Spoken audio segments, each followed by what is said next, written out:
ఇప్పుడు రేవంత్ అన్న సర్వే చేపిస్తుంది కదా, ఈ సర్వేలో గనక ఇప్పటికిప్పుడు ఎన్నికలు పెడితే ఓడిపోతాం, కొద్దిగా ఆగి పెట్టాలి, అది కూడా జనాలు వ్యతిరేకంగా ఉన్నారు, తీవ్రమైన వ్యతిరేకతతో కాంగ్రెస్ పైన ఉన్నారు జనాలు, ఈ వ్యతిరేకతను పొడగొట్టుకున్న తర్వాతనే ఎంపీటీసీ జెడ్పీటీసీ ఎన్నికలలో కాంగ్రెస్ పోవాలని రేవంత్ అన్నకి రిపోర్ట్ వచ్చిందనుకో, రేవంత్ అన్న చేయబోయేటటువంటి కార్యక్రమం ఏంటంటే ఫస్ట్ రైతు భరోసా. రైతు భరోసా ఆల్రెడీ 9,000 కోట్ల రూపాయలు రేవంత్ అన్న ఆర్బీఐ బ్యాంక్ నుండి అప్పు చేసిండు.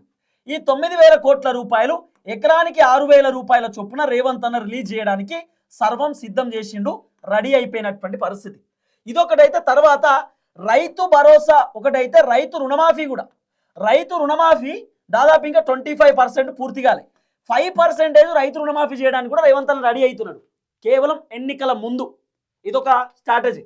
తర్వాత మహిళలకు 2,500 రూపాయలు కదా, 2,500 రూపాయలు కూడా మహిళలకు ఇవ్వడానికి రెడీ అవుతున్నాడు. ఎట్లా, ఏ విధంగా ఇవ్వడానికి రెడీ అవుతున్నాడు అంటే, ఫర్ ఎగ్జాంపుల్ ఒక ఇంట్లో ఇద్దరు మహిళలు ఉన్నారు అనుకో, ఇద్దరు మహిళలు అంటే ఇద్దరు అంటే మదర్ అండ్ డాటర్, అంటే అమ్మ కూతురు ఇద్దరు, తల్లి కూతుర్లు ఇద్దరు ఉంటే 18 సంవత్సరాలు నిండినటువంటి వాళ్లకు 2,500 రూపాయలు అనేది ఒక చర్చ. లేదు 25 సంవత్సరాలు నిండినటువంటి వాళ్ళకే 2,500 అనేది ఇంకో చర్చ. లేదు పెన్షన్ ఎవరైతే తీసుకుంటారో, ఫర్ ఎగ్జాంపుల్ ఇప్పుడు మా మమ్మీ మా చెల్లె ఉన్నది, ఫర్ ఎగ్జాంపుల్ మా అమ్మ ఇప్పుడు పెన్షన్ తీసుకుంది అనుకో, మా అమ్మకు వీళ్ళు చెప్పినట్టు 4,000 రూపాయల పెన్షన్ లేకపోతే కేసీఆర్ ఇస్తున్నటువంటి ఆ 2,000 రూపాయల పెన్షన్ వచ్చింది అనుకో, ఒకవేళ మా అమ్మకు పెన్షన్ వస్తుంది కదా, మా అమ్మకి 2,500 రూపాయలు మహిళలకు ఇస్తా అని చెప్పింది, రాదట, ఇయరట.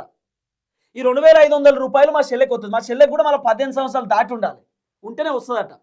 ఇట్లా కొత్త రూల్స్ పట్టుకొచ్చి 2,500 రూపాయలు కూడా ఇవ్వడానికి రెడీగా ఉన్నారు. ఓట్ల కోసం చెప్తున్నారు కానీ నాకు తెలిసి ఎలక్షన్స్ అయిపోయిన వెంటనే పడతాయి అని చెప్పి నమ్మిపించే అవకాశాలు కూడా ఉంటాయి ఓట్ల కోసం.